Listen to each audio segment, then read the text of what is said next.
Modern warfare is constantly evolving, which means that weapons that were once considered cutting edge become outdated and obsolete at an astonishing rate.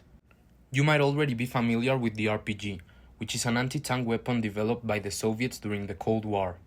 What you might not know is that the earlier iterations of this weapon have been obsolete for quite some time now, due to the development of reactive armor.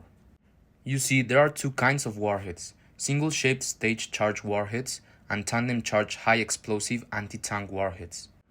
The first iterations of the RPG relied on a single-shaped stage charge, which on its own has been mostly countered by reactive armor. But how did engineers achieve to counter one of the most widespread anti-tank systems in the world?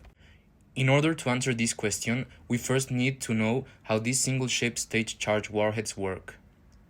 Contrary to what you might think, it's not the explosion of the warhead which deals the damage to its target.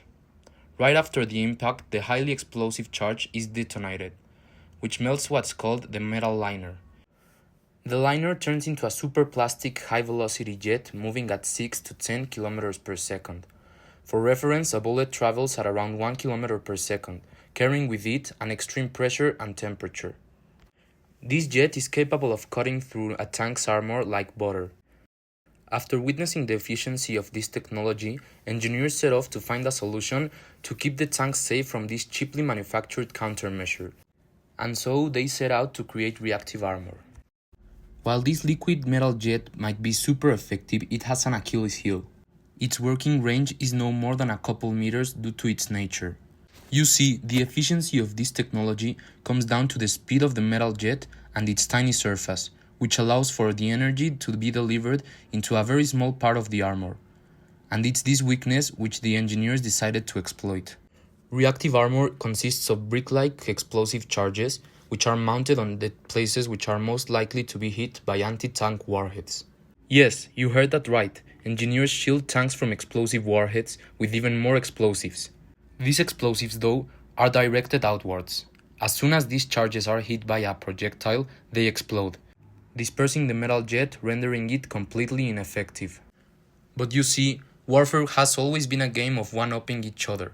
And so, the engineers at Lockheed Martin and Raytheon set up to jointly develop the FGM-148 Javelin for the US military.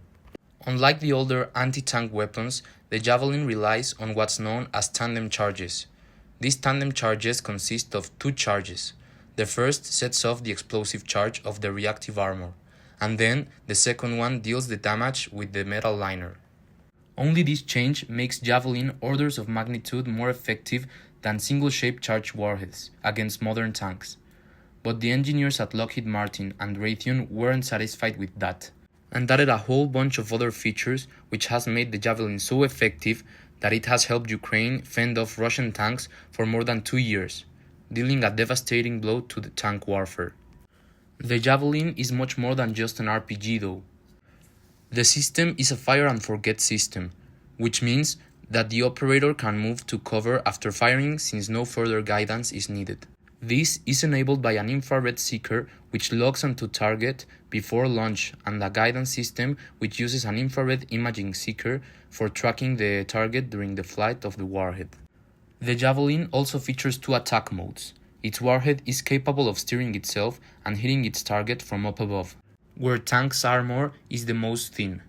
This mode is called top attack mode. It can also be fired in direct attack mode, for engaging buildings, bunkers, or even helicopters.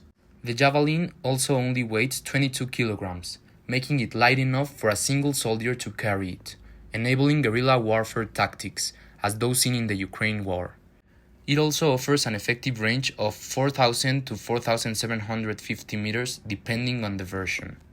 Then there's also the CLU or Command Launch Unit, a reusable and primary control unit of the FGM-148 Javelin anti-tank missile system. It allows the operator to acquire, track, and lock onto targets before launching the missile. The CLU can also function independently as a thermal imaging device for surveillance and reconnaissance. This weapon has been used in the war in Afghanistan, the Iraq War, the Syrian Civil War, the Second Libyan Civil War, and the Ukraine War, proving time and time again its versatility in the battlefield. This technology could forever change modern warfare, You see, the Javelin system's price varies between $330,000 and $450,000, including the CLU, which costs $250,000 and is reusable. So each FGM-148 missile costs around $80,000 to $200,000 per missile, while the tanks it's destroying on the battlefield can range anywhere between $1 million and $12 million, making it extremely expensive and almost near impossible to replace the tanks at the same rate at which the warheads can be replaced. Even if an army were to only lose one tank for every 10 missiles fired, the army with the tanks would still be on the losing end. And that's taking into account the cheaper tanks only. Then, there are also the men needed to operate a tank. While the Javelin system needs 2 operators at most, a tank needs 4 highly trained crew members to operate it. This is why it's very possible that we could witness the decline of tank warfare in the near future. So what do you think? Do you think tanks can make a comeback and one-up yet again anti-tank weapons? Or is tank warfare doomed to fail with ever-increasing technologies that counter and make tanks unfeasible and impractical? Thanks for watching, and if you enjoyed the video, don't forget to subscribe, like, and hit the bell icon. I'll see you on the next one.